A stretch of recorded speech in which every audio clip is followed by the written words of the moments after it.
El diablo engañoso, sección 2. Ay de los moradores de la tierra y del mar, porque el diablo ha descendido a vosotros con gran ira, sabiendo que tiene poco tiempo. Apocalipsis 12:12. Conociendo a su enemigo. Alguien ha estimado que entre el año 3600 a.C. y el tiempo actual, los seres humanos han peleado en 14.531 guerras. Durante ese mismo período hemos tenido más de 5.300 años de guerra, en comparación de unos 290 años de paz. Una guerra feroz se está librando entre las fuerzas del bien y del mal. Es un conflicto cósmico entre Cristo y Satanás, la luz y las tinieblas, el amor y el egoísmo. Y como ocurrió con el endemoniado, esta guerra tiene lugar en el corazón y la mente de cada alma humana. No tengo la menor duda de que usted siente que este combate se está librando en su propio corazón. Estas escaramuzas diarias con la tentación tienen consecuencias de vida o de muerte. Para pelear esta guerra espiritual, usted y yo necesitamos armas espirituales, pues aunque vivimos en el mundo, no militamos según el mundo, porque las armas de nuestra milicia no son mundanas, sino poderosas en Dios para destruir fortalezas. 2 Corintios 10:3. 4. Y debemos conocer a nuestro enemigo, el diablo. Los cristianos debemos evitar dos extremos cuando consideramos la actividad satánica. Como lo expresó apropiadamente C.S. Lewis, hay dos errores iguales y opuestos en los que nuestra raza puede caer en cuanto a los demonios. Uno es no creer en su existencia, el otro es creer y sentir un interés excesivo y enfermizo en ellos. Ellos se sienten igualmente complacidos por ambos errores y aclaman a un materialista y a un hechicero con el mismo deleite. Con este concepto de equilibrio en mente, recordemos que uno de los componentes clave para ganar una guerra es comprender el modus operandi de nuestro enemigo. Los entrenadores y exploradores de equipos profesionales de fútbol americano estudian cintas de video de equipos opuestos para comprender mejor sus estrategias y descubrir maneras para contrarrestar sus diferentes jugadas. Similarmente, antes de una pelea por campeonato, los boxeadores profesionales analizan y evalúan cada maniobra de su oponente. No me propongo dar aquí una atención indebida al diablo. El mensaje principal en la Biblia es Jesucristo y cómo vivir para la gloria de Dios. Pero la Escritura registra una gran cantidad de declaraciones acerca de nuestro archienemigo. Satanás, la serpiente, aparece frecuentemente desde el Génesis hasta el Apocalipsis. De manera que, como lo dijo Martha Wayne, no podemos rendirle reverencia a Satanás, porque eso sería imprudente, pero al menos podemos respetar sus talentos. Así que para comprender mejor cómo el endemoniado llegó a ser poseído por estos ejércitos de las tinieblas, es tanto prudente como provechoso para nosotros dedicar un tiempo sustancial para comprender las estratagemas mortales del diablo. A pesar de que usted quizá no disfrute esta sección ominosa tan bien como otras partes de este libro, puede tener la seguridad de que es la que Satanás más teme y que preferiría que usted descuidase. Las legiones de demonios que tomaron posesión del hombre anónimo en nuestra historia no estaban sin un dirigente. Puede estar seguro de que Satanás no estaba de vacaciones en la Riviera Francesa cuando Jesús tuvo esta confrontación con el ejército de demonios en la playa de Gadara. Y aunque no se los mencionara específicamente, puede tener la certeza de que los ángeles de Dios estaban también apostados en torno a Jesús.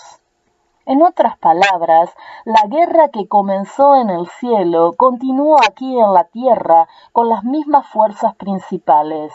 Y si descorremos el velo espiritual en la playa de Gadara, podemos verla, Cristo y sus ángeles dispuestos en orden de batalla contra Satanás y sus demonios, cada uno luchando con el corazón y la vida de un loco miserable.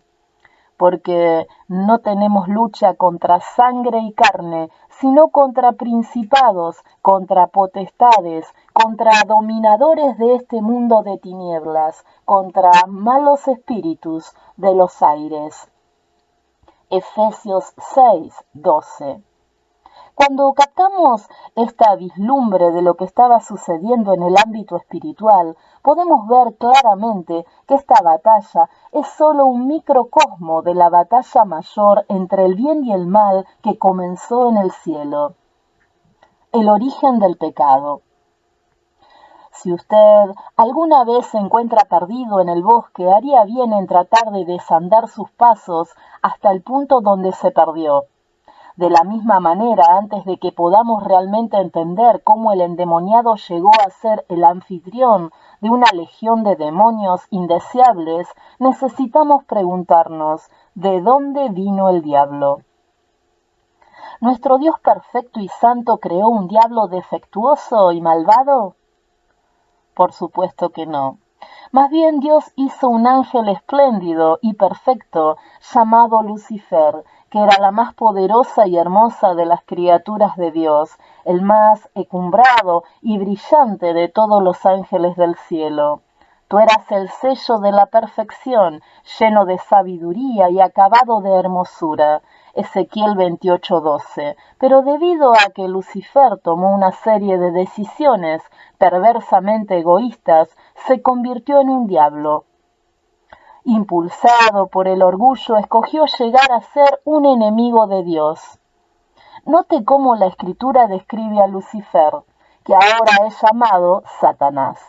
¿Cómo caíste del cielo, oh lucero, hijo del alba? Fuiste echado por tierra, tú que abatías a las naciones, tú que decías en tu corazón, subiré al cielo en lo alto, por encima de las estrellas de Dios, levantaré mi trono en el monte de la reunión. Al lado norte me sentaré, sobre las altas nubes subiré y seré semejante al Altísimo. Isaías 14:12 al 14. Lucifer permitió que su belleza, brillo intelectual y alta posición lo llenaran de arrogancia. Usted incluso podría decir que la vanidad del diablo lo condujo a su locura. Ezequiel 28:12 al 17 da información adicional sobre su caída. Tú eras el sello de la perfección, lleno de sabiduría y acabado de hermosura. En Edén, en el huerto de Dios estuviste. De toda piedra preciosa era tu vestidura. Los primores de tus tamboriles y flautas estuvieron preparados para ti en el día de tu creación. Tú, querubín grande y protector, yo te puse en el santo monte de Dios, allí estuviste en medio de las piedras de fuego, te paseabas, perfecto eras en todos tus caminos, desde que el día que fuiste creado, hasta que se halló en ti maldad. Se enalteció tu corazón a causa de tu hermosura, corrompiste tu sabiduría a causa de tu esplendor. Solo podemos conjeturar sobre cuánto tiempo Lucifer sirvió a Dios voluntariamente y con gozo antes de que comenzara a acariciar en su corazón las semillas venenosas del orgullo. Tal vez fue por eones. Podría ser difícil de imaginar, pero si hubiéramos conocido a Lucifer antes de su caída, lo habríamos amado. Por supuesto, algunos parecen amarlo así como es ahora. Esto suscita naturalmente otra pregunta. ¿Cometió Dios un error? Hubo un problema con las máquinas de fabricación de ángeles, de modo que cuando Lucifer salió de la línea de producción, ¿estaba destinado al fracaso en su funcionamiento? De ninguna manera. Dios es perfecto y Dios es amor. Supongo que Él lo hubiese querido, podría haber hecho a todas sus criaturas unos meros robots, pero los robots no pueden amar. Ciertamente el amor verdadero debe otorgarse generosa y voluntariamente, de modo que Dios se arriesgó cuando concedió la capacidad de recibir y dar amor libremente. Sus súbditos podrían terminar rechazando su amor y rebelándose contra él, pero de cualquier manera Dios dio esta capacidad. Lo hizo por la misma razón que la mayoría de las parejas deciden tener hijos, aun cuando saben que el hacerlo es un asunto arriesgado. Traer hijos al mundo a pesar de comprender que ellos podrán tomar la decisión de resistirse a su amor. Lo hacen porque, como Dios, quieren compartir su amor. He aquí otra pregunta, que a menudo levanta dudas innecesarias sobre Dios.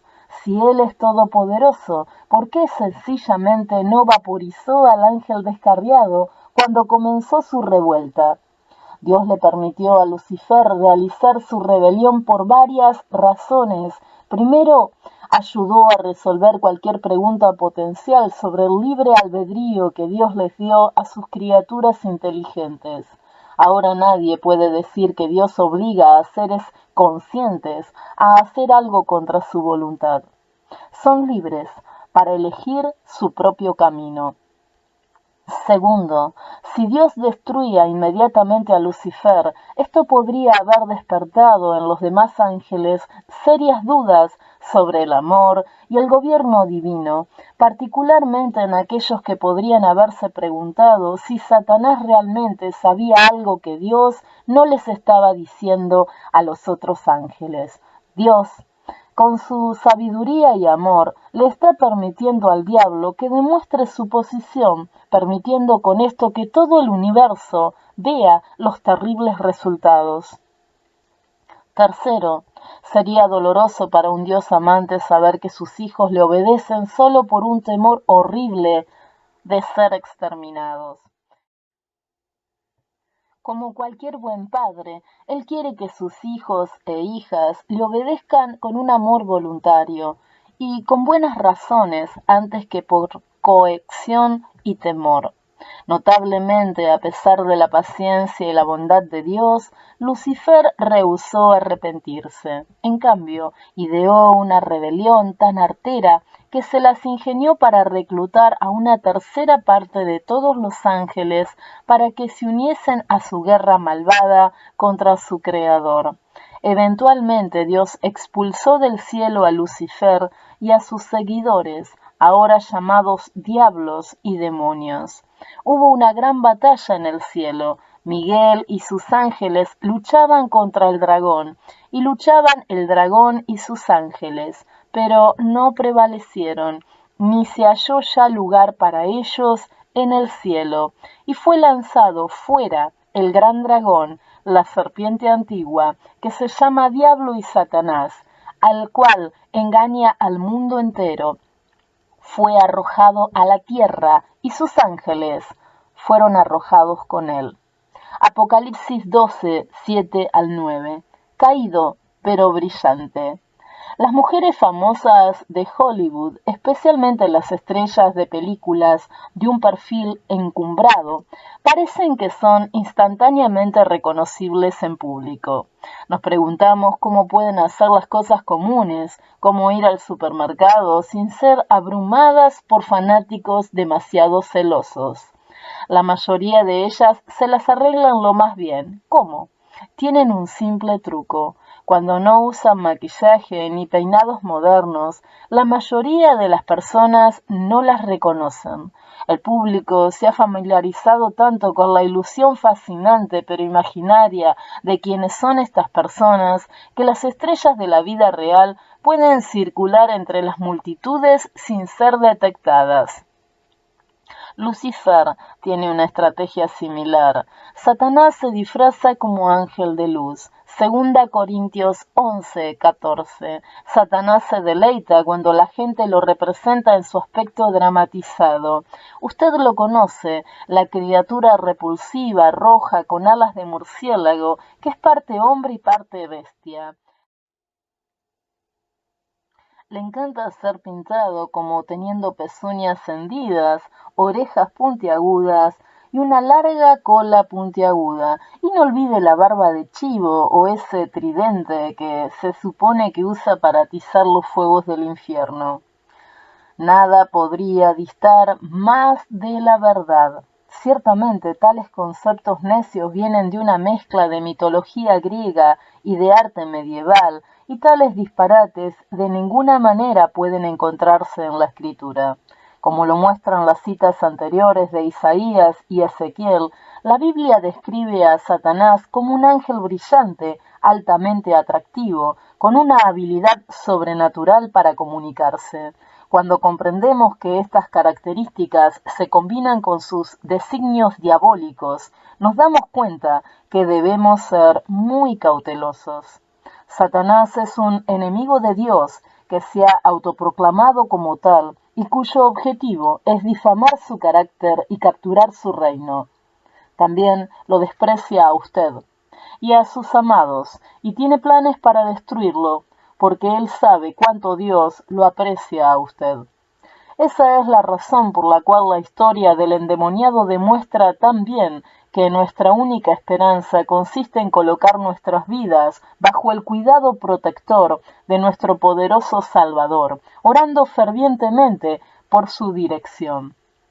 Sin Cristo somos presa fácil de los ataques interminables de Satanás, pero como dice la Escritura, mayor es el que está en nosotros que el que está en el mundo. Primera Juan 4:4. El abismo sin fondo.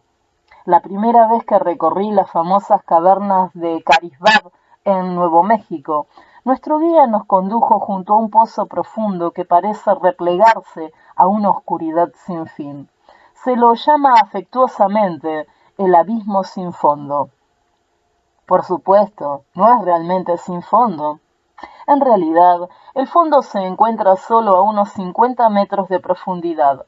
Aparentemente se llena tanto con basura arrojada por los transeúntes que los guardabosques tienen que descender con cuerdas hasta el fondo una vez al año para recoger los desechos.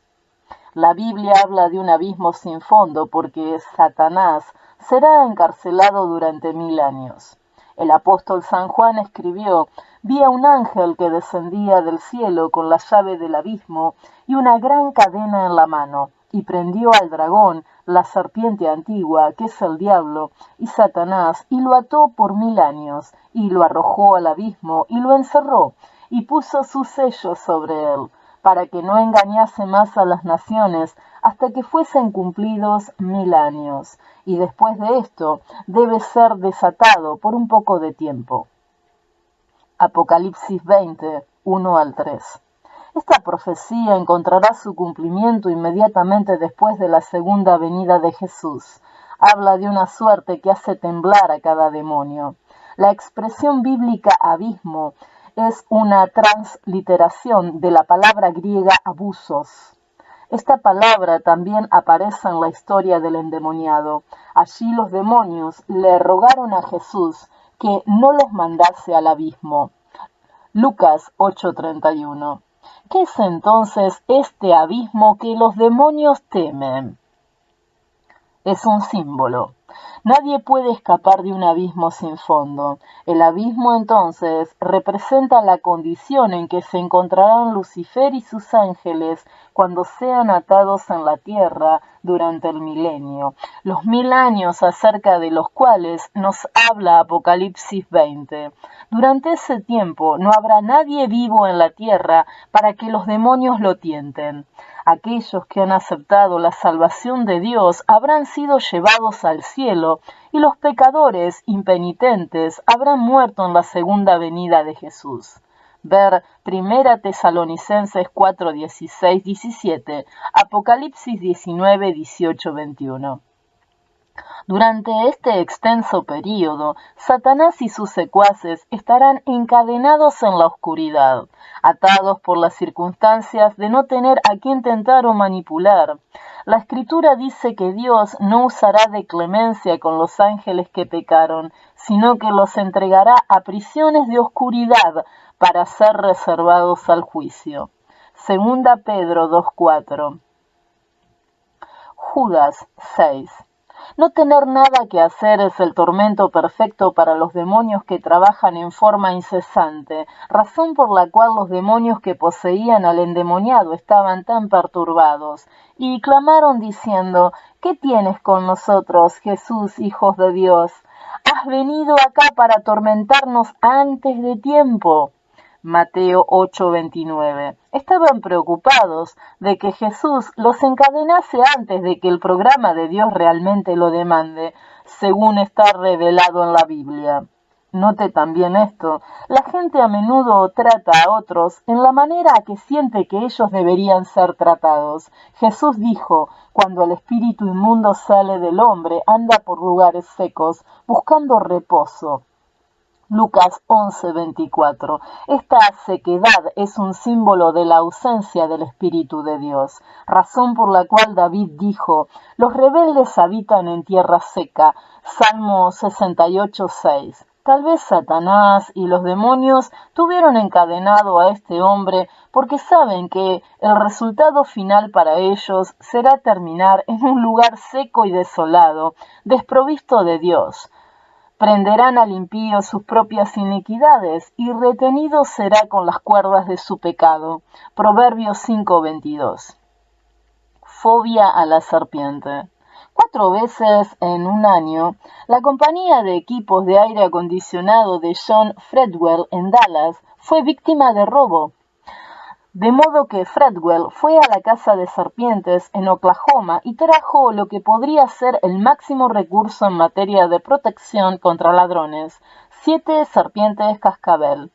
Ahora bien, él exhibió las serpientes en la ventana de su oficina con la señal que dice: peligro, las serpientes muerden. Antes de irse a la casa por la noche, pone en libertad a las serpientes cascabel de 1,5 metros para que paseen por el establecimiento. Por la mañana, armado con un palo en forma de gancho y una bolsa de arpillera, las recoge. Las 7 serpientes parecen ser buenas protectoras contra los ladrones. La mayoría de las personas encuentran repulsivos y aterrorizadores a estos furtivos reptiles. A pocas personas les gusta la idea de estudiar a las serpientes. El tema podría no parecer muy atractivo, sin embargo, la Escritura hace de estos reptiles de sangre fría y sin patas un símbolo de Satanás, por lo cual nos es provechoso considerar lo que revelan acerca del diablo. Por supuesto, sabemos que la primera vez que el diablo se comunicó con la raza humana fue por medio de una serpiente. Génesis 3:1. Esto naturalmente forjó una asociación permanente entre Satanás y la serpiente. En consecuencia, el símbolo se mantuvo a lo largo de la Biblia hasta Apocalipsis 22, donde se identifica a Satanás como el dragón, la serpiente antigua, que es el diablo y Satanás. Las serpientes han llegado a ser expertas para moverse en cualquier ambiente del planeta. Usted las puede encontrar en el mar, en los ríos, sobre la superficie y debajo de la tierra, y en los árboles. Aún hay unas pocas variedades que pueden realizar un corto vuelo. Satanás ha adaptado sus seducciones para tentar a cada persona en casi cualquier ambiente. Los beneficios de comprender a las serpientes son grandes. Cuando de joven vivía en las montañas desérticas, allí abundaban las serpientes de cascabel. Un conocimiento básico sobre sus hábitos y conducta me ayudó a evitar ser mordido, a pesar de varios encuentros muy cercanos. Quizás esta sea la razón por la que Jesús nos ordena que seamos prudentes como serpientes y sencillos como palomas. Mateo 10:16. Para ser prudentes como serpientes y evitar ser mordidos, debemos comprender al menos unos pocos hechos básicos acerca de nuestro astuto enemigo: camuflaje y falsificaciones. La Biblia dice, la serpiente era astuta más que todos los animales del campo que Jehová Dios había hecho. Génesis 3:1.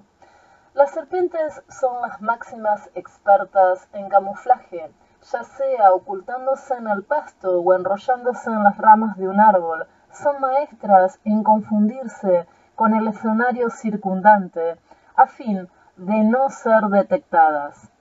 Más que eso, también son expertas en imitar a criaturas que son más peligrosas. Por ejemplo, cuando es amenazada, la inofensiva serpiente toro vibrará su cola en las hojas secas para imitar el sonido de su prima venenosa, la serpiente cascabel. Para cada creación buena de Dios, aun el amor, Satanás tiene una falsificación convincente. Por ejemplo, en la historia del Éxodo, los magos de Faraón pudieron falsificar frecuentemente el poder y los milagros de Dios. Éxodo 7, 10 al 12. De la misma manera, Satanás es más peligroso y efectivo cuando está imitando los milagros y los mensajeros de Dios. La Escritura advierte en cuanto a espíritus de demonios que hacen señales. Apocalipsis 16:14. Lo que complica el trabajo de Dios es la propensión de Satanás a engañar. A diferencia de Dios, que trabaja solo dentro de los confines de la verdad y el respeto, Satanás cocinará un guiso de verdad y mentiras en cualquier combinación que funcione mejor para destruir las vidas de aquellos a quienes busca manipular. Esto es especialmente alarmante para la Iglesia de Dios porque el diablo parece ser más letal cuando se disfraza como un ser espiritual que trabaja dentro de la Iglesia. Jesús advirtió, guardaos de los falsos profetas que vienen a vosotros con vestidos de ovejas, pero por dentro son lobos rapaces. Mateo 7:15. Satanás conoce la Biblia cabalmente y cita al instante pasajes de ella en forma correcta y en forma equivocada para lograr sus fines. Mateo 4. La espada y la serpiente. Puesto que Satanás usa aún la Biblia en sus intentos para entramparnos, obviamente nuestra única protección radica en conocer la palabra de Dios, en atesorar sus verdades en lo profundo de nuestra mente. David dijo, en mi corazón he guardado tus dichos para no pecar contra ti. Salmo 119:11. El Nuevo Testamento dice, la palabra de Dios es viva y eficaz y más cortante que toda espada de dos filos. Hebreos 4:12. Jesús usó esta espada para pelear contra el diablo cuando fue tentado en el desierto y todavía se la necesita hoy y está a nuestra disposición. Satanás formuló la primera pregunta para encontrarnos en la Escritura. La hizo en un intento de desacreditar la palabra de Dios, con que Dios os ha dicho, Génesis 3:1. Desde esta primera pregunta insidiosa hasta el presente, Satanás siempre ha estado tratando de minar la fe de los hijos de Dios, arrojando sospechas sobre la palabra de Dios. El pecado, el sufrimiento y la muerte entraron en el mundo cuando Satanás tuvo éxito en inducir a nuestros primeros padres a dudar de la verdad de Dios y no creer en ella. La táctica de la guerra primordial del diablo sigue siendo plantar semillas de escepticismo respecto a la confiabilidad de la Escritura. Esto es exactamente lo que Jesús enfrentó cuando, hambriento y tentado, combatió contra el archienemigo en el desierto. Pero él desvió cada asalto con la Escritura, se vistió de toda la armadura de Dios y por lo tanto pudo estar firme contra las acechanzas del diablo. Efesios 6:11. Pablo continúa este pensamiento, aconsejando a tomar la espada del Espíritu, que es la palabra de Dios. Versículo 17. Ciertamente la serpiente tiembla cuando el pueblo de Dios empuña la espada viviente de la palabra divina y la dirige contra ella.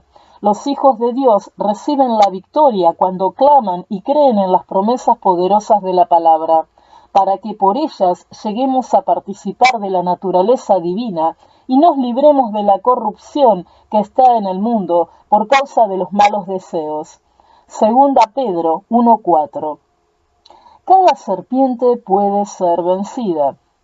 Alguien dijo con ingenio: Adán le echó la culpa a Eva, Eva le echó la culpa a la serpiente, y la serpiente no tuvo sobre qué pararse. El relato de esta primera tentación en este planeta se concentra en la serpiente y en Eva.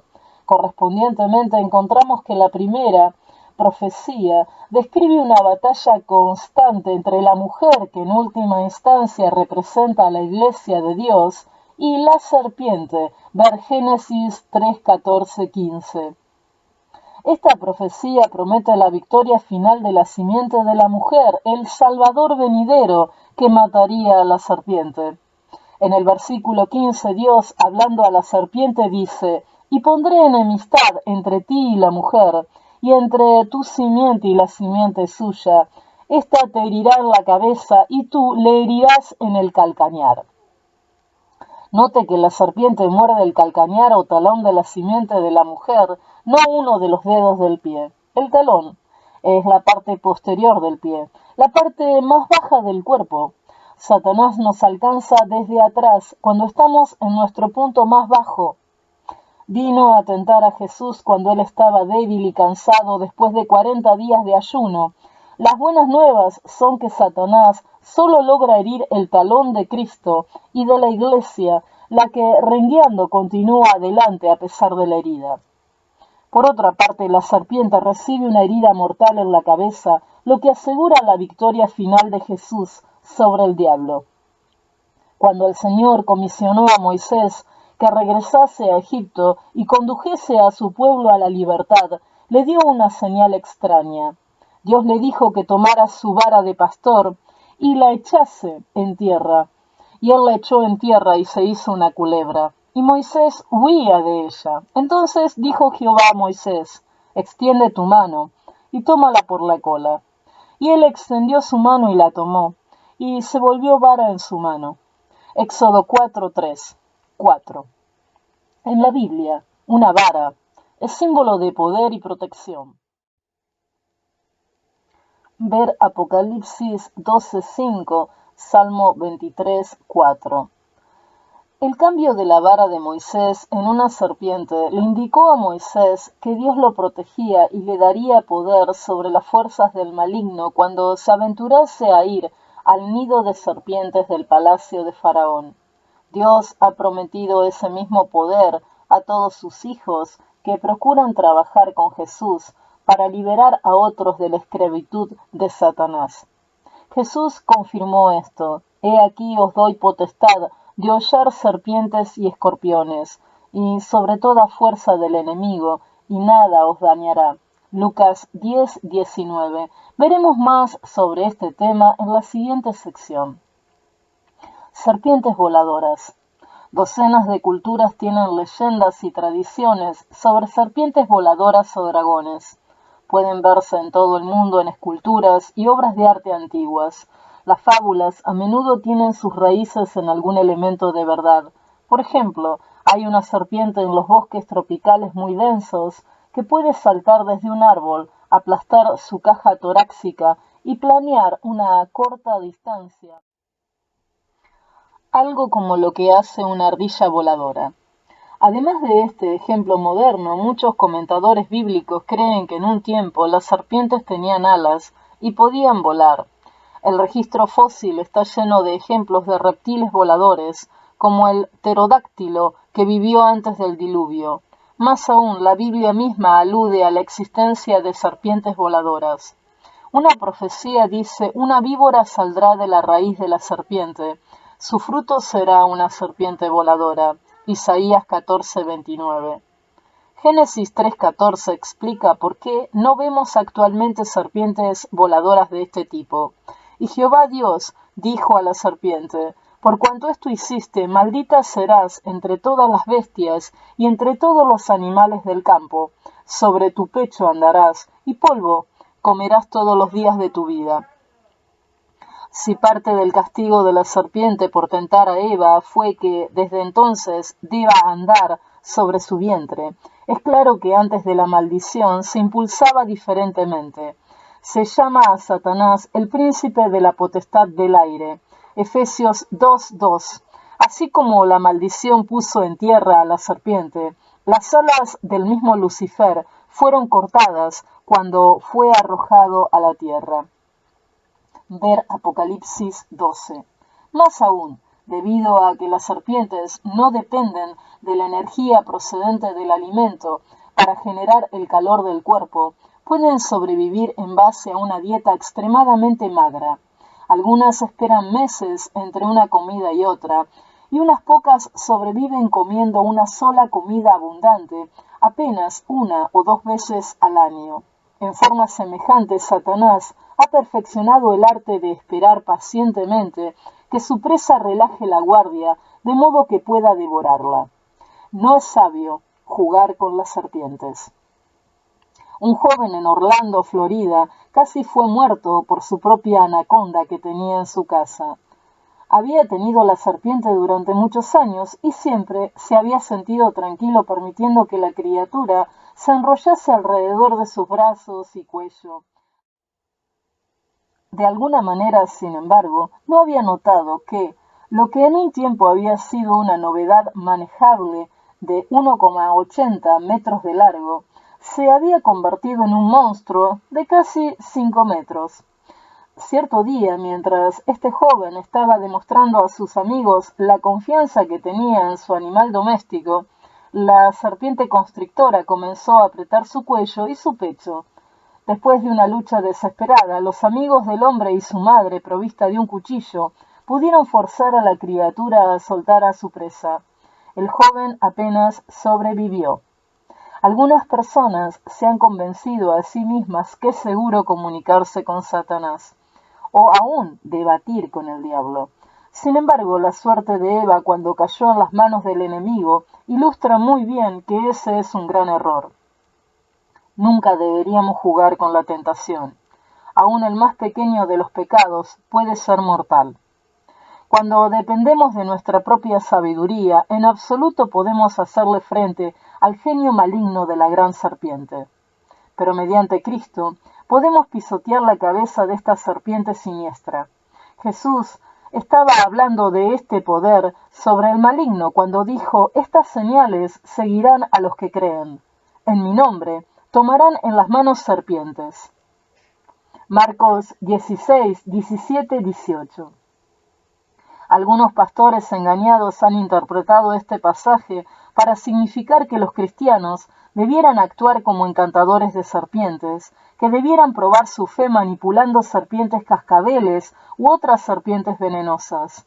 Por razones obvias, la feligresía en estas congregaciones siempre ha permanecido pequeña. El relato del Nuevo Testamento del naufragio de Pablo revela cómo entender este pasaje correctamente. Los nativos nos trataron con singular humanidad. Encendieron un fuego a causa de la lluvia que caía y del frío, y nos recibieron a todos. Cuando Pablo juntaba algunas ramas secas para echarlas al fuego, una víbora, huyendo del calor, se prendió de su mano. Cuando los nativos vieron la víbora colgada de su mano, decían unos a otros: este hombre de cierto es homicida, escapó del mar, pero la justicia no le deja vivir. Pero él sacudió la víbora en el fuego y ningún mal padeció. Ellos esperaban verlo hincharse o caer muerto de repente, pero habiendo esperado mucho y viendo que ningún mal le venía, cambiaron de parecer y dijeron que era un dios. Hechos 28, 1 al 6. Como Dios salvó a Pablo del veneno de esa serpiente, nos salvará a nosotros del veneno del pecado. Aplastarás al león y a la víbora, hollarás fieras y serpientes. Salmo 91, 13. Sin embargo, nunca debemos buscar deliberadamente las serpientes para coquetear con el desastre. Eso sería tentar al Señor. Mateo 4, 7. La serpiente en un palo. Uno de los versículos mejor conocidos, amados y memorizados de la Biblia es el de San Juan 3:16, que dice: porque de tal manera amó Dios al mundo, que ha dado a su Hijo unigénito, para que todo aquel que en él cree no se pierda, mas tenga vida eterna. Pero si usted fuera a pedirle a la gente, aun a cristianos, que cite los 2 versículos que preceden a este, me aventuraría a decir que ni siquiera 1 en 50 podría hacerlo. Sin embargo, el versículo 16 es en realidad la continuación de un pensamiento iniciado antes. Aquí están los versículos cuando los leemos juntos. Como Moisés levantó la serpiente en el desierto, así es necesario que el Hijo del Hombre sea levantado, para que todo aquel que en él cree no se pierda, mas tenga vida eterna. Porque de tal manera amó Dios al mundo, que ha dado a su Hijo unigénito, para que todo aquel que en él cree no se pierda, mas tenga vida eterna. Juan 3, 14 al 16. Es interesante considerar que junto antes de San Juan 3:16 leemos acerca de la serpiente. En realidad estos 3 versículos unidos encierran todo el gran conflicto entre la serpiente y nuestro Señor. Demos una mirada a la historia del Antiguo Testamento, a la que Jesús estaba aludiendo en el Evangelio de San Juan. Y habló el pueblo contra Dios y contra Moisés: ¿por qué nos hiciste subir de Egipto para que muramos en este desierto? Pues no hay pan ni agua, y nuestra alma tiene fastidio de este pan tan liviano. Y Jehová envió entre el pueblo serpientes ardientes, que mordían al pueblo, y murió mucho pueblo de Israel. Números 21, 5, 6. Recuerde que el pecado entró en el mundo cuando la serpiente tuvo éxito al tentar a nuestros primeros padres para que dudasen de la palabra de Dios.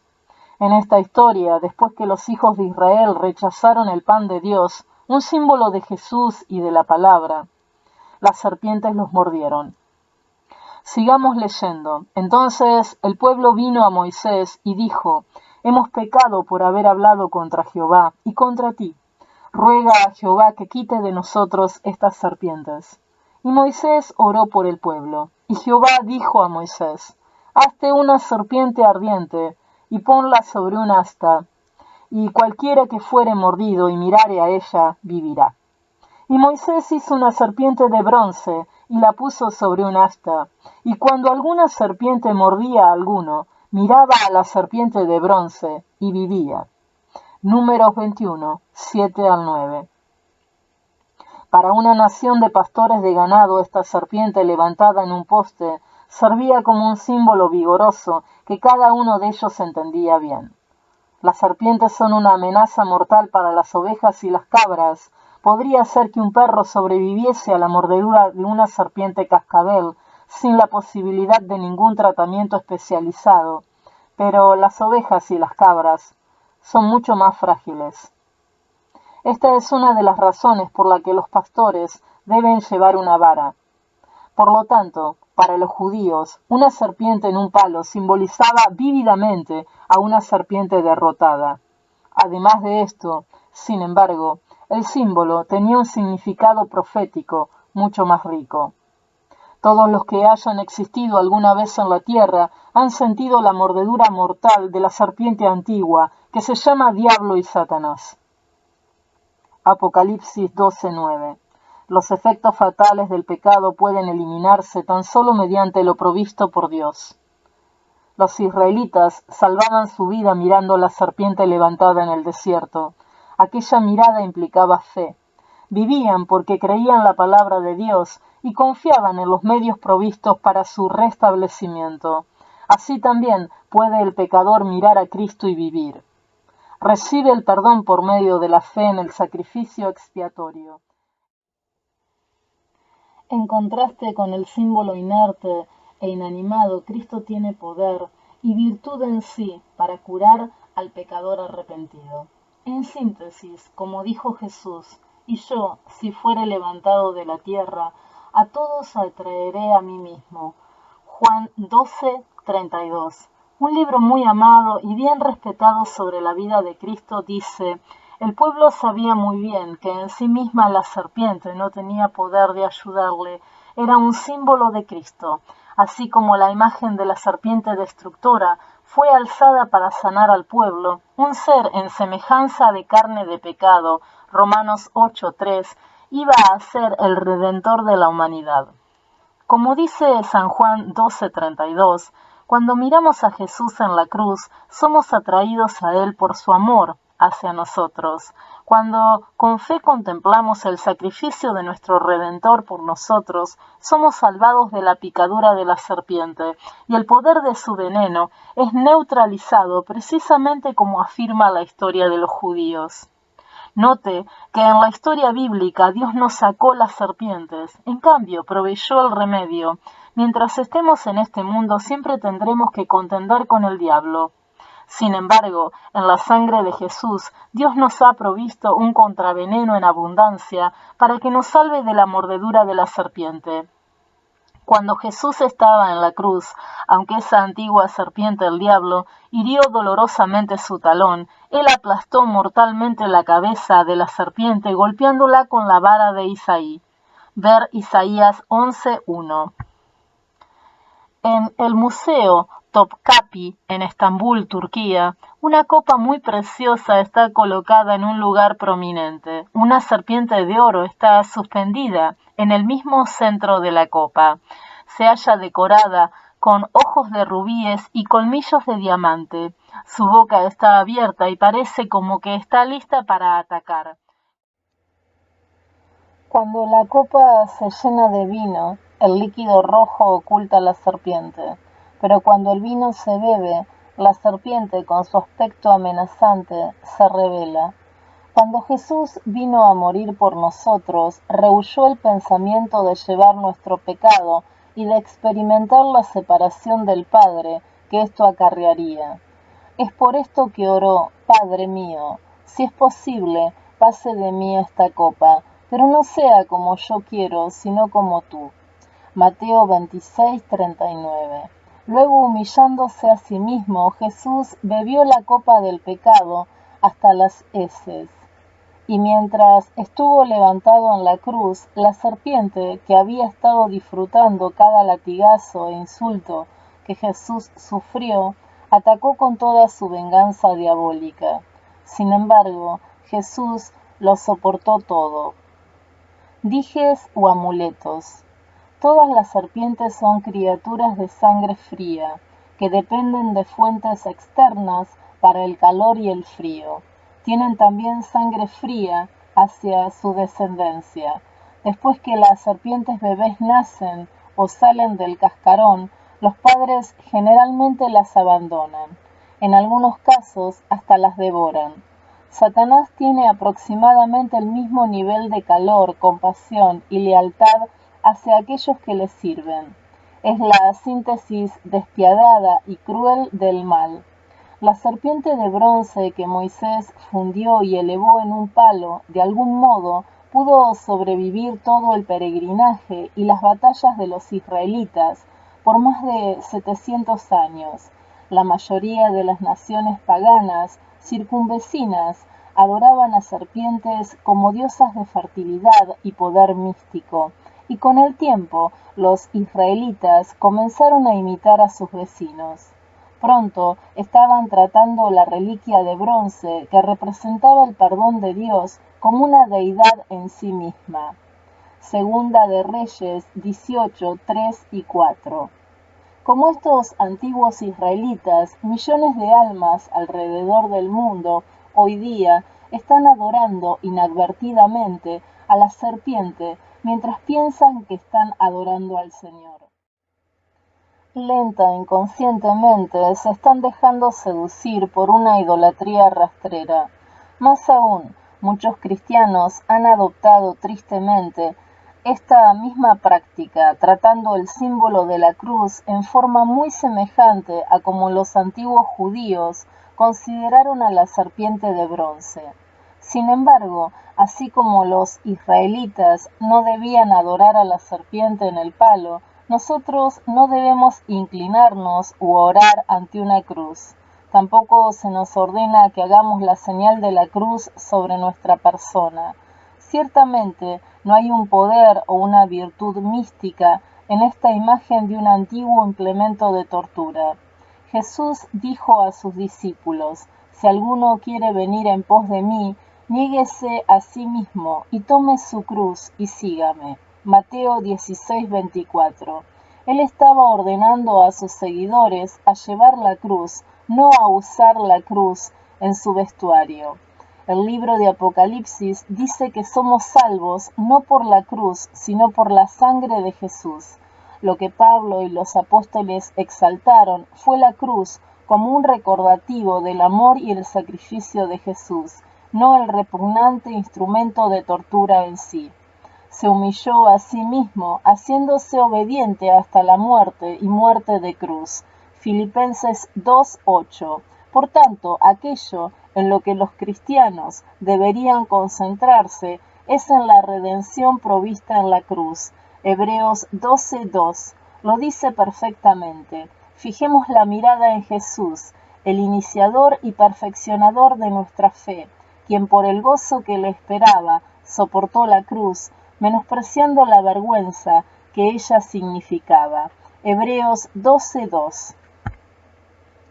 La muerte del diablo. Un diario de Texas informó que un taxidermista fue mordido por una serpiente de cascabel congelada. Robert Erdon compra serpientes venenosas, las mata congelándolas y vende los restos que han sido preservados.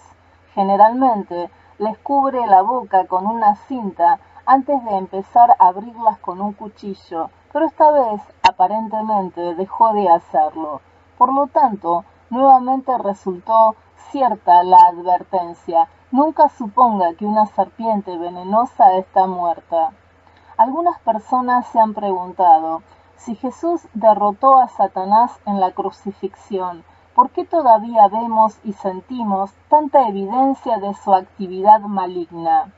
El diablo sabe que fue derrotado en la cruz, pero también está completamente enloquecido de orgullo e ira. De modo que, a fin de poder infligir a Dios tanta aflicción como sea posible, continúa peleando tenazmente, queriendo derribar consigo a tantos como sea posible. El diablo ha descendido a vosotros con gran ira, sabiendo que tiene poco tiempo. Apocalipsis 12:12. Satanás se mueve ahora salvajemente en sus últimos estertores de muerte, atacando como una víbora a cualquiera que todavía esté a su alcance. Cuando Viernes, el criado de Robinson Crusoe, le preguntó por qué Dios no hizo algo con el diablo, Crusoe le dio la respuesta correcta. Le dijo: Dios lo destruirá. La Biblia promete que Satanás finalmente será destruido por su rebelión mortal. En la historia del endemoniado, los cerdos llenos de demonios se ahogaron en el lago. La Biblia promete que por último Satanás y sus ángeles encontrarán una suerte similar. Serán lanzados al lago de fuego. Y el diablo que los engañaba fue lanzado en el lago de fuego y azufre. Apocalipsis 20:10. En una profecía sobre el fin del diablo, Ezequiel escribió: te arrojé por tierra, y delante de los reyes te expuse al ridículo. Has profanado tus santuarios por la gran cantidad de tus pecados, por tu comercio corrupto. Por eso hice salir de ti un fuego que te devorará. A la vista de todos los que te admiran, te eché por tierra y te reduje a cenizas. Al verte, han quedado espantadas todas las naciones que te conocen. Has llegado a un final terrible y ya no volverás a existir. Ezequiel 28, 17 al 19. Esta condenación terrible también es cierta para aquellos aquí en la tierra que siguen al diablo. Entonces Cristo dirá también a los de su izquierda: apartaos de mí, malditos, al fuego eterno preparado para el diablo y sus ángeles. Mateo 25:41. Un terrorista enemigo ha secuestrado este planeta, pero Jesús vino a pagar el rescate y destruir al architerrorista. Para esto apareció el Hijo de Dios, para deshacer las obras del diablo. Primera de Juan 3:8. Con palabras diferentes, Mateo 23:33 repite esta declaración: serpientes, generación de víboras, ¿cómo escaparéis de la condenación del infierno? Las buenas nuevas son que en el cielo no necesitaremos caminar más con temor. Isaías 11:8-9 describe un paraíso sin las dañinas serpientes o demonios. El niño de pecho jugará sobre la cueva del áspid, y el recién destetado extenderá su mano sobre la caverna de la víbora. No harán mal ni dañarán en todo mi santo monte, porque la tierra será llena de conocimiento de Jehová, como las aguas cubren el mar. Un león con un plan. Cada año, Butte, Montana, es una ciudad anfitriona de una asombrosa competencia de esculpir en hielo. A cada artista se le da un gran trozo de hielo sólido. Cuando los escultores comienzan a cincelar su bloque nuevo de agua congelada, tienen en sus mentes un anteproyecto de cómo será la obra final. Uno podrá elegir cincelar un dragón, otro podrá esculpir un ángel, pero todos ellos tienen un plan final en mente.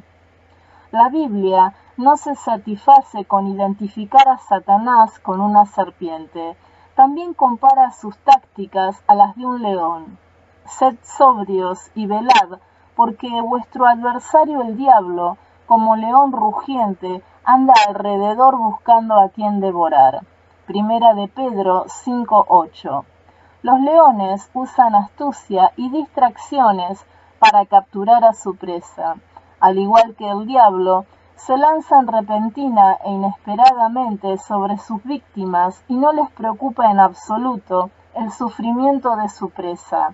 Y los leones siempre parecen tener un plan para derribar sus blancos en la manera más rápida posible. La mayoría de las personas reconocen que Dios tiene un plan para sus vidas, pero frecuentemente me encuentro con miradas turbadas y perplejas cuando pregunto: ¿sabe usted que el diablo tiene un plan para su vida? Esto es verdad, y lo horroroso de esto es que el plan último del diablo para usted es el mismo que tuvo para el endemoniado. Hasta tanto sea posible, el diablo quiere borrar la imagen de Dios de la mente de su presa usando cualquier medio posible, incluso disfrazándose a sí mismo. En forma insensata y antibíblica, muchos suponen que Satanás se aparecerá abiertamente como enemigo de Dios en el fin del tiempo. Pero esto está lejos de la realidad. Aunque Satanás es ciertamente el enemigo más acérrimo de Dios, él simulará ser justo. Mateo 24:24. Aparecerá como un ser glorioso, angélico, y procurará la adoración de las masas. Corintios 11, 13-15. Apocalipsis 13, 12-13. La escritura es clara de que su apariencia piadosa será tan convincente de que virtualmente todo el mundo se maravillará en pos de la bestia. Apocalipsis 13:3. Aún los hijos de Dios son casi engañados. Mateo 24:24. Nosotros podemos resistir con seguridad a Satanás solo dándole primero nuestros corazones a Dios y confiando completamente en su palabra. Someteos pues a Dios, resistid al diablo y huirá de vosotros. Acercaos a Dios y él se acercará a vosotros. Santiago 4, 7 y 8. La increíble liberación del endemoniado realza los dos grandes planes para la vida de cada persona. Es una exhibición vívida de lo que Dios ha planeado para la humanidad y lo que el diablo haría a las criaturas de Dios. Jesús revela la imagen perfecta de Dios, el lunático, la de Lucifer, y cada día, poco a poco, estamos siendo transformados a la imagen del amo, a quien decidimos seguir. La forma en que decidimos responder a las pruebas y tentaciones que llegan cada día determina nuestra elección, pero debemos recordar que Jesús es por lejos un amo más fuerte. Podemos depender de Él para la victoria, no con ejército ni con fuerza, sino con mi espíritu, ha dicho Jehová de los ejércitos. Zacarías 4:6. La mayoría de las personas jamás sería tan insensata como para pelear contra un león adulto con sus manos desnudas. Pero Sansón y David pudieron matar a leones cuando el Espíritu de Dios vino sobre ellos. Es solo por el poder de Dios que podemos resistir al diablo. Salmo 91:13 declara: aplastarás al león y a la víbora, hollarás fieras y serpientes. Un contraste cósmico. Justo antes de que suene la primera campana de un encuentro de box, los boxeadores generalmente están en medio del cuadrilátero, mientras el árbitro repasa con ellos las reglas del combate. La tensión es a menudo eléctrica, mientras la audiencia observa a los oponentes frente a frente, mirándose el uno al otro.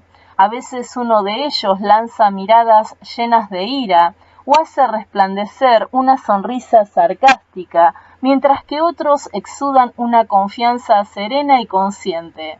La historia del endemoniado es la historia de una pelea grande. En el escenario del tiempo del fin es justamente antes del principal evento. Los principales peleadores han peleado antes durante una guerra en el cielo.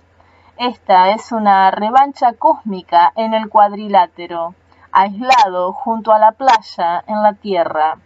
En un rincón vemos a Jesús, el príncipe de luz, el perfecto reflejo del Padre. El plan de Dios para cada alma es reflejar a Jesús. Es por eso que Él se convirtió en un hombre. En el otro rincón tenemos al furioso endemoniado, el plan último del diablo para cada alma. Es una escena asombrosa y si pudiéramos escrutar detrás del velo espiritual, veríamos a una audiencia de ángeles, algunos caídos, otros santos, vitoreando a sus respectivos líderes. Sorprendentemente, este es el único lugar donde la Biblia describe a Jesús envuelto en alguna forma de conversación con los demonios. Lo hizo para ayudarnos a comprender el tremendo significado de esta experiencia. Los ejércitos del cielo y del infierno estaban dispuestos en orden de batalla, el uno contra el otro en esa playa, peleando por el alma de ese hombre desesperado. Y Jesús se propuso que nosotros viéramos a estos dos bandos compitiendo cada día por su alma, porque necesitamos ver cuán diferentes son en realidad. Para mirar esto desde una perspectiva levemente distinta, la fotografía que gana premios es una combinación de encuadre, foco, composición, luz y un momento perfecto. La historia del endemoniado es la fotografía final. La escritura no presenta un contraste mayor. Jesús es la suma total de todo lo bueno, está lleno de Dios. En él habita corporalmente toda la plenitud de la deidad. Colosenses 2:9. En contraste, el endemoniado era la síntesis de lo malo, estaba lleno de demonios. En realidad eran tantos que en ningún otro caso de la Biblia se menciona a alguien que haya estado poseído por un número siquiera cercano a esta cantidad de demonios. Encarnación es nuestro término para significar que Dios llega a ser un hombre en la persona de Jesús.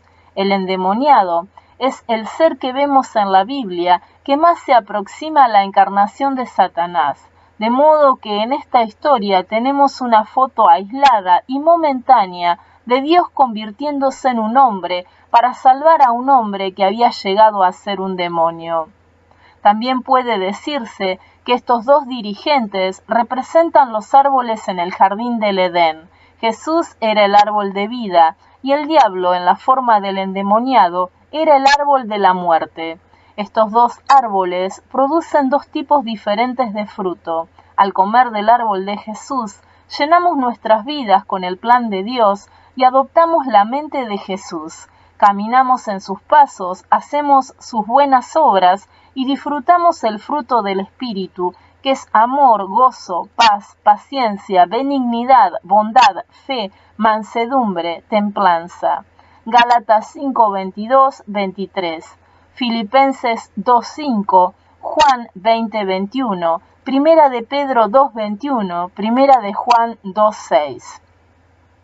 Pero al comer del árbol del diablo, somos llenos de adulterio, fornicación, inmundicia, lascivia, idolatría, hechicerías, enemistades, pleitos, celos, iras, contiendas, disensiones, herejías, envidias, homicidios, borracheras, orgías, y cosas semejantes a estas, acerca de las cuales os amonesto, como ya os he dicho antes, de que los que las practican no heredarán el reino de Dios. Gálatas 5, 19, 21. El loco demostró perfectamente este plan destructivo del diablo. ¿Qué peleador usted apoyará? ¿Qué cuadro desea mirar? ¿De qué árbol comerá? Si elegimos el correcto, se nos promete que hablaremos con Dios cara a cara y lo veremos directamente en su rostro. El pecado del diablo es nuestro propio pecado. Un hombre viajó desde el puerto de Grand Forks, Dakota del Norte, a Fargo para robar el First Community Bank. Garrapateó una nota demandando dinero y se la dio a la cajera del banco. Asustada, le dio al hombre lo que pidió y lo observó cómo escapaba por la puerta. La búsqueda policial por la zona circunvecina no dio resultado, pero al examinar la nota del ladrón, la policía descubrió que había escrito la nota en su propia papeleta para hacer depósitos en el banco, la que por supuesto tenía su nombre y dirección. La policía arrestó al ladrón en el porche de su casa. El pecado nos hace hacer cosas alocadas y, reconozcámoslo, también algunas cosas muy tontas. Cierta vez vi una etiqueta engomada en el paragolpes de un vehículo. La locura es hereditaria. Usted la recibe de sus hijos. En realidad, todos nacemos con las semillas de la locura. Una vez se me dijo que la gente en los hospitales psiquiátricos usan las palabras yo, mí, mío y yo mismo 10 veces más frecuentemente que aquellos que son considerados sanos. Esta es una ilustración práctica de que el egoísmo y el pecado engendran la locura. Tanto es así que la Biblia también nos enseña en cuanto al único antídoto. El principio de la sabiduría es el temor de Jehová. Buen entendimiento tienen todos los que practican sus mandamientos. Salmo 111, 10. Es muy improbable que este endemoniado haya nacido en la condición depravada en la que lo encontramos, de modo que naturalmente tenemos que preguntarnos, ¿cómo este hombre llegó a esta situación? La ley del rey Nabucodonosor, registrada en Daniel 5, contiene una clave para ello. Orgullo y sensualidad desenfrenados condujeron al monarca babilónico a un estado de locura animal. El orgullo, por supuesto, fue el pecado que condujo a la caída del diablo. Es una actitud que acompaña a casi todo otro pecado también. Lo observamos también en la historia del rey Saúl. Finalmente lo condujo a una depresión demoníaca obsesiva. El estado de Illinois obtiene su nombre de una palabra nativa que significa tribu de hombres superiores. No creo que los actuales residentes de este estado se jactan corrientemente de ser superiores, pero a través de la historia muchos se han considerado superiores a otros. Uno de los peores ejemplos, por supuesto, viene de la Alemania nazi, donde Hitler enseñó que los alemanes arios y los pueblos con ellos relacionados eran una raza superior. He aquí un ejemplo en el cual el espíritu de orgullo condujo a toda una nación a un pecado semejante al de las bestias. La Biblia nos insta a no pensar de nosotros más altamente de lo que debemos. también nos pide que honremos a otros por encima de nosotros mismos. Ver Romanos 12:10. Antes del quebrantamiento es la soberbia, y antes de la caída la altivez de espíritu. Mejor es humillar el espíritu con los humildes que repartir despojos con los soberbios. Proverbios 16, 18, 19. El diablo no es impersonal, como una estatua, más bien es la antítesis apasionada de todo lo que es Dios. Mientras Jesús es manso y humilde, el orgullo ha impulsado a Satanás a la ira. Mientras Dios es amor abnegado, el diablo es egoísmo puro. Jesús es el camino, la verdad y la vida. El diablo es un mentiroso y su camino conduce a la muerte. Es por esto que sus acciones son todo lo que Dios jamás haría y por ello recurre a algunas trampas malintencionadas. Ciertamente, usted podrá haber oído la historia del abogado inescrupuloso que le preguntó al acusado en el tribunal: ¿ha dejado usted de golpear a su mujer? No importa cómo responda el acusado, dará la impresión de ser culpable. Similarmente, Satanás es un maestro en atribuir al Señor sus propias características enfermas. Cuando golpea un desastre natural, las compañías de seguros lo llaman un acto de Dios, pero el libro de Job enseña que Satanás tiene el poder de causar desastres naturales. En los peores casos, cuando la gente ve sufrir a niños inocentes, reacciona sacudiendo sus puños hacia Dios y llamándolo un sadista. Los demonios en nuestra historia reaccionaron de esta manera. Dijeron: ¿qué tienes conmigo, Jesús, Hijo del Dios Altísimo? Te conjuro por Dios que no me atormentes. Marcos 5:7. Si realmente queremos comprender el carácter de Dios, todo lo que tenemos que hacer es mirar a la persona de Jesús.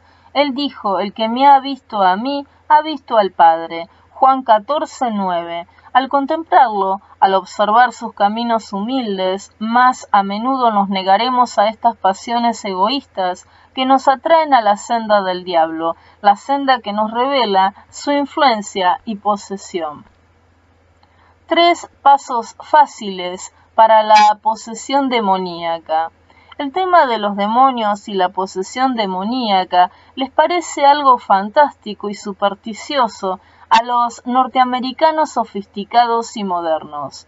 En estos días, aún los cristianos más fundamentalistas se inclinan a relegar la actividad demoníaca a las tierras paganas y las experiencias misioneras, o a hacerla pasar como una perturbación mental pobremente diagnosticada por algún fanático religioso.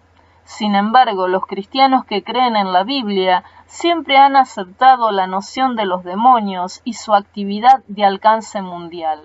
El Nuevo Testamento ofrece amplios casos de ello. Por ejemplo, Juan 13:27 dice de Judas: Satanás entró en él. Aún una aceptación superficial de la Biblia lo impulsará a ver la realidad de la actividad demoníaca. Antes de continuar, debemos también comprender que hay una gran diferencia entre posesión demoníaca y hostigamiento demoníaco. Todos son tentados u hostigados por el diablo. Si usted no piensa que alguna vez es tentado por el diablo, es probable que usted ya esté cerca de encontrarse bajo su posesión. Solo aquellos que están nadando contra la corriente sienten la atracción del río. Por supuesto, no es un pecado ser tentado, solo pecamos cuando nos rendimos a la tentación. Hay poca probabilidad de que podamos atribuir la condición deplorable del loco de nuestra historia a otra cosa sino a la posesión demoníaca. ¿Cómo llegó a ser poseído por los demonios? Contrariamente a lo que se pinta en la película Rosemary's Baby, los niños típicamente no nacen poseídos por el demonio. Tampoco es probable que el endemoniado se despierte un día y anuncie: me gustaría ser poseído por el demonio. Y probablemente no cayó en esta situación rápidamente, como ocurre con la gripe o el sarampión. Bien por el contrario, el diablo se introduce en la persona muy lenta y calladamente hasta que puede tomar completo control de su presa. Es el camello que está metiendo su nariz debajo de la tienda. Como opinó S. D. Gordon, es sorprendente pensar que Satanás puede en realidad entrar en el corazón de un hombre que está en contacto tan cercano con Jesús como lo estuvo Judas, y más aún, él astutamente está intentando hacerlo en la actualidad. Sin embargo, solo puede entrar a través de una puerta abierta desde el interior. Cada persona controla la puerta de su propia vida. En algún momento este hombre hizo una decisión consciente de ser libre, no del mal, sino de la influencia de Dios. Probablemente ansiaba verse libre de las restricciones y responsabilidades de la vida. Quería ser libre para hacer lo que deseaba hacer. Satanás a menudo usa la idea de ser independiente y de hacer lo que uno quiere para tentar a la gente al pecado. Quieren ser libres. Sin embargo, la verdad es que cuando nos rendimos al pecado, perdemos el control. De modo que, en un sentido, sí, el endemoniado llegó a ser libre. Ninguna restricción humana podía retenerlo. No estaba más atado por convenciones sociales que le decían cómo vestirse o cómo comportarse. Estaba libre de obligaciones sociales porque la sociedad ya no lo quería más. Llegó a ser totalmente libre, pero su libertad le costó más de lo que él jamás podría haberse imaginado. El pecado llegó a ser su amo cruel. ¿No sabéis que si os sometéis a alguien como esclavos para obedecerle, sois esclavos de aquel a quien obedecéis, sea del pecado para muerte o sea de la obediencia para justicia? Pero gracias a Dios que aunque eras esclavos del pecado, habéis obedecido de corazón a aquella forma de doctrina a la cual fuisteis entregados, y libertados del pecado, vinisteis a ser siervos de la justicia. Romanos 6, 16 al 18. Thomas Brooks dijo: Satanás promete lo mejor, pero paga con lo peor. Promete honor y paga con desgracia, promete placer y paga con dolor, promete ganancia y paga con pérdida, promete vida y paga con muerte. Satanás no puede poseernos sin nuestra ayuda. La posesión del demonio generalmente ocurre cuando las personas, mediante una sumisión larga y continuada a las sugerencias del demonio, pierden casi completamente su voluntad y capacidad para resistir. Su voluntad ya no es más la suya, así como este loco encadenado ya no era dueño de sí mismo. Características de la posesión demoníaca. Juan 8:44 advierte a los pecadores: vosotros sois de vuestro padre el diablo, y los deseos de vuestro padre queréis hacer.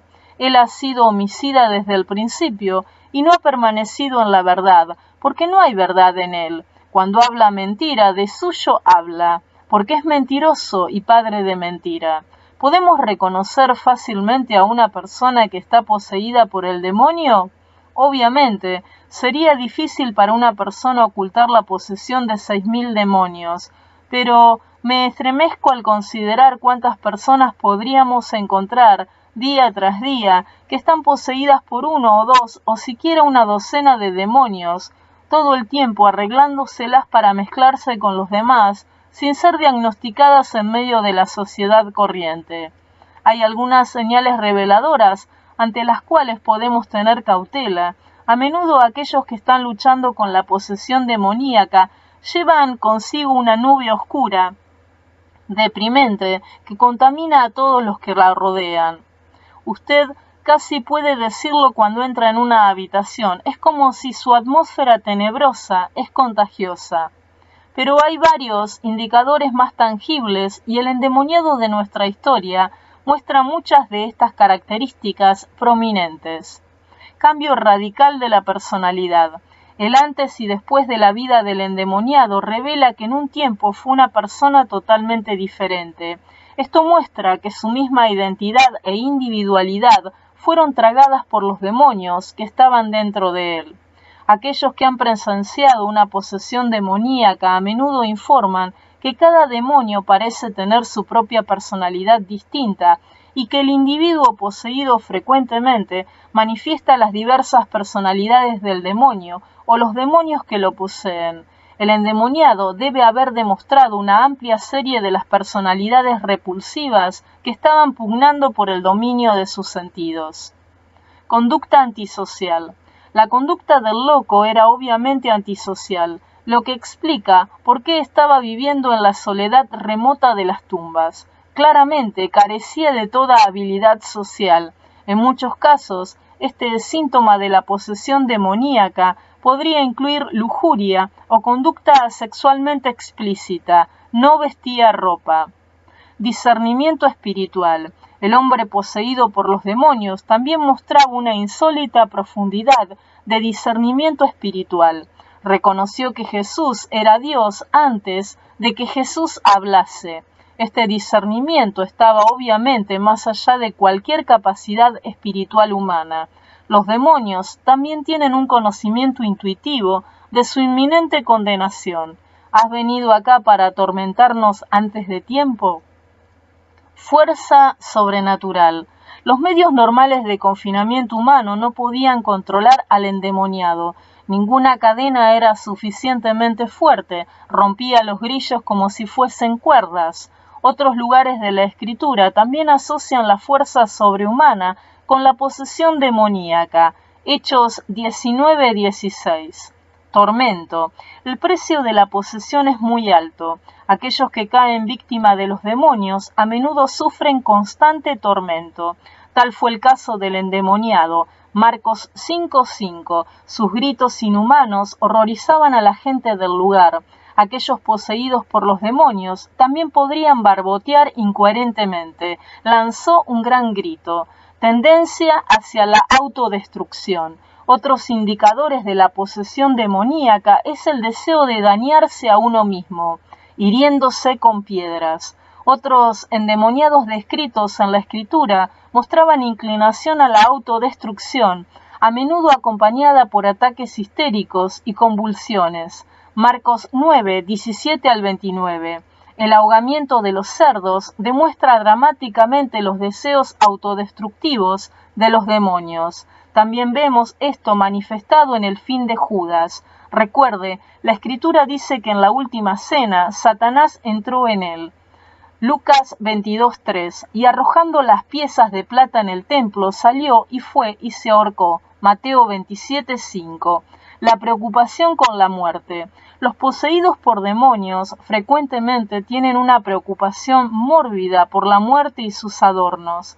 El endemoniado eligió vivir en un cementerio.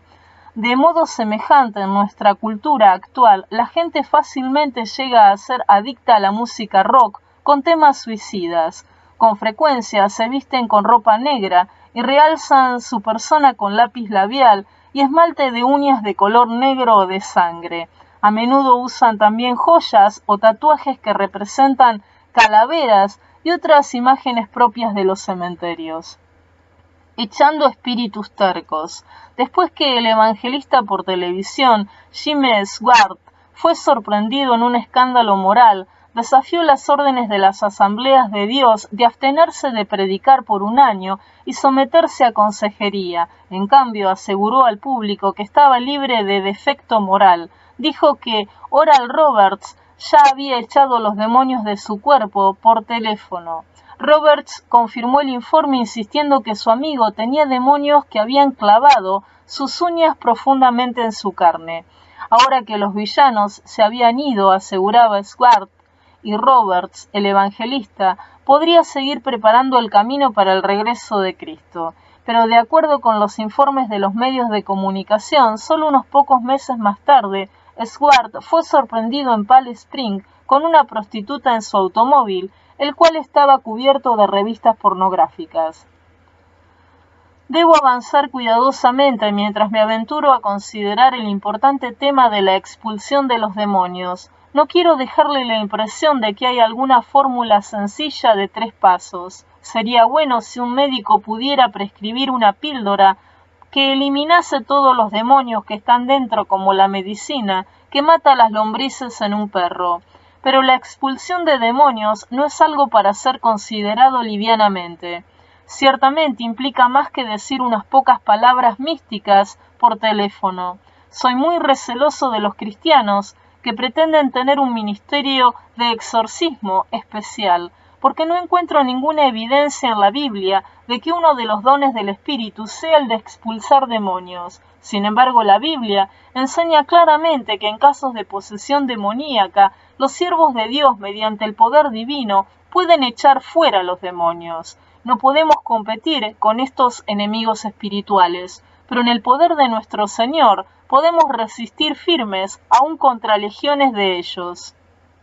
Sanad enfermos, limpiad leprosos, resucitad muertos, echad fuera demonios. De gracia recibisteis, dad de gracia. Mateo 10:8. Con todo, la palabra de Dios nos advierte que el diablo no se va fácilmente, y echar demonios no es un asunto que ha de ejecutarse con una actitud frívola. Anteriormente, aludí a una historia en el libro de Hechos que ilustra precisamente este punto. Algunos jóvenes presuntuosos intentaron echar un demonio utilizando alguna fórmula trillada que pensaban que el apóstol Pablo estaba usando. Su plan les resultó terriblemente contraproducente. Examinemos toda la historia. Algunos de los judíos, exorcistas ambulantes, intentaron invocar el nombre del Señor Jesús sobre los que tenían espíritus malos, diciendo: os conjuro por Jesús, el que predica Pablo. Había 7 hijos de un tal Esceva, judío, jefe de los sacerdotes, que hacían esto. Pero respondiendo el espíritu malo, dijo: a Jesús conozco, y sé quién es Pablo, pero vosotros, ¿quiénes sois? Y el hombre en quien estaba el espíritu malo, saltando sobre ellos y dominándolos, pudo más que ellos, de tal manera que huyeron de aquella casa desnudos y heridos. Hechos 19, 13 al 16.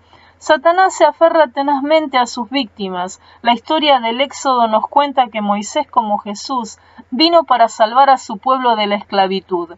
El faraón, como Satanás, se resistía fieramente a librarlos de su esclavitud, aunque esto significara la destrucción de su reino. Ciertamente el nuevo nacimiento tiene algunos elementos de dolor y sangre.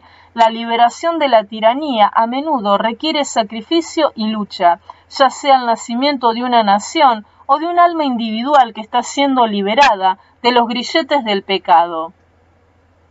¿Qué podemos hacer? Cite la Escritura. Cuando Jesús batalló con el diablo en el desierto, citó la Escritura. Es nuestra arma más poderosa. Podemos hundir la espada de la palabra de Dios directamente en las tentaciones del engañador.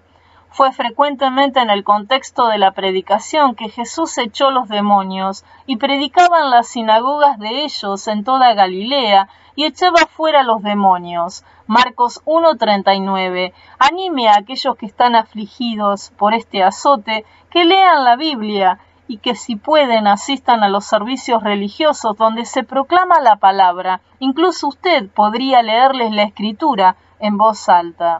Ore y ayune.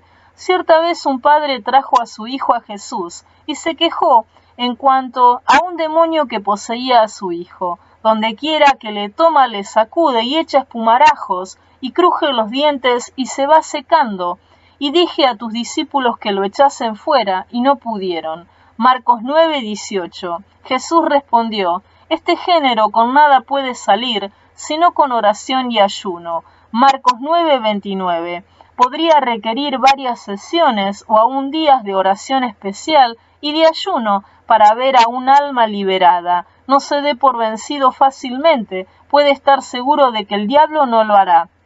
Crea, debemos orar con fe, que Dios liberará a aquellos que están siendo atormentados. Jesús dijo: si puedes creer, al que cree, todo le es posible. Marcos 9:23. Prepare su propio corazón. Aquellos que están involucrados en la oración deberían escudriñar sus propias almas y confesar y abandonar sus pecados. Hermanos, si alguno fuere sorprendido en alguna falta, vosotros que sois espirituales, restaurarle con espíritu de mansedumbre, considerándote a ti mismo, no sea que tú también seas tentado. Gálatas 6:1. Unja con aceite. A menudo hay una línea delgada entre la aflicción médica y la espiritual. entre el tormento fisiológico y el diabólico. Por esta razón podría ser apropiado ungir a la víctima con aceite. ¿Está alguno enfermo entre vosotros? Llame a los ancianos de la iglesia y oren por él, ungiéndole con aceite en el nombre del Señor. Y la oración de fe salvará al enfermo, y el Señor lo levantará, y si hubiere cometido pecados, les serán perdonados. Santiago 5, 14, 15. Invoque el nombre de Jesús. Siempre invoque el nombre y la autoridad de Jesús cuando emprende un combate espiritual. Mas, desagradando a Pablo, éste se volvió y dijo al espíritu: Te mando en el nombre de Jesucristo que salgas de ella. Y salió en aquella misma hora. Hechos 16, 18. Estas señales seguirán a los que creen. En mi nombre echarán fuera demonios. Marcos 16, 17. ¿Conoce el diablo su nombre? Los entusiastas de los deportes podrían saber los nombres de todos los jugadores de su equipo favorito, pero solo unos pocos atletas extraordinariamente dotados llegan a ser nombres familiares para toda la gente promedio. Nombres como Michael Jordan, Babe Ruth, Mohamed Ali, Tiger Woods.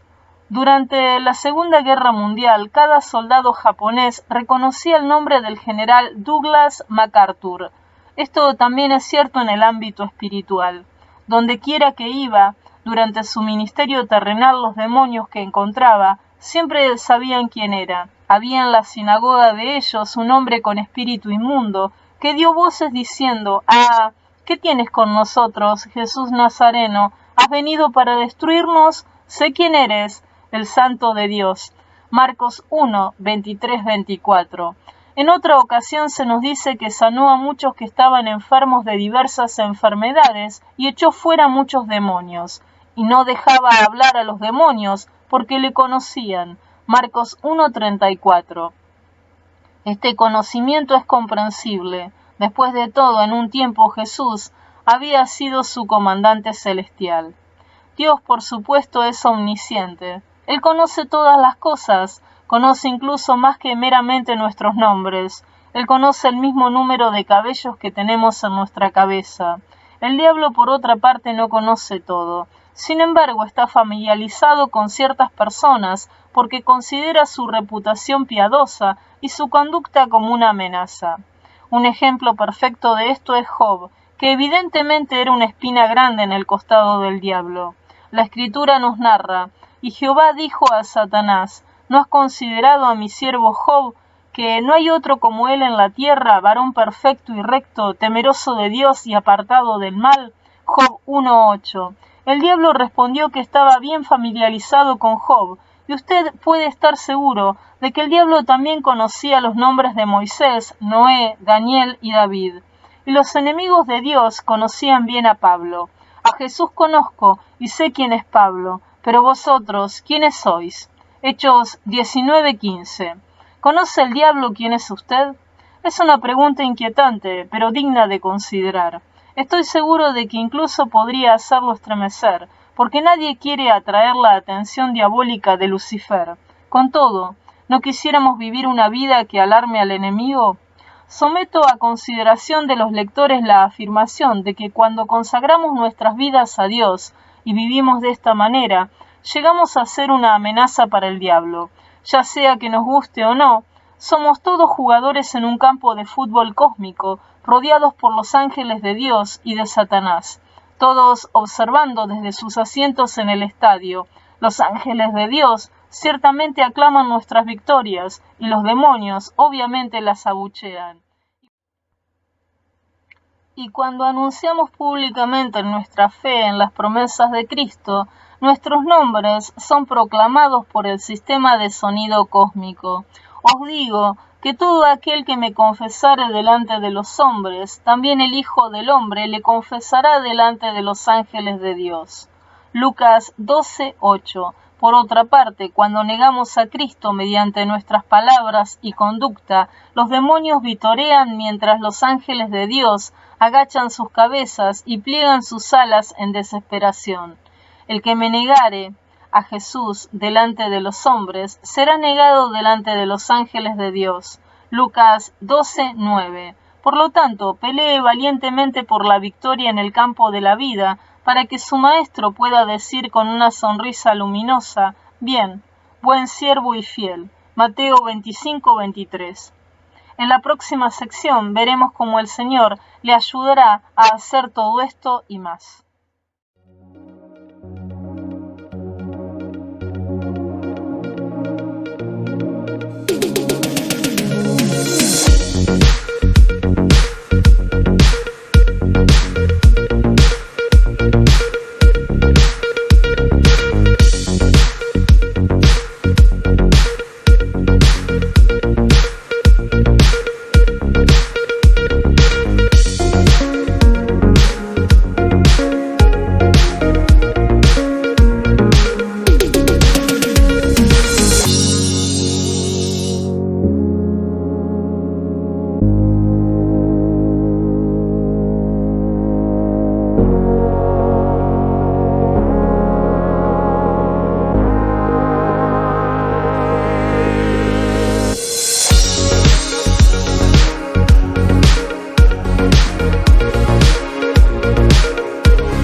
Bye.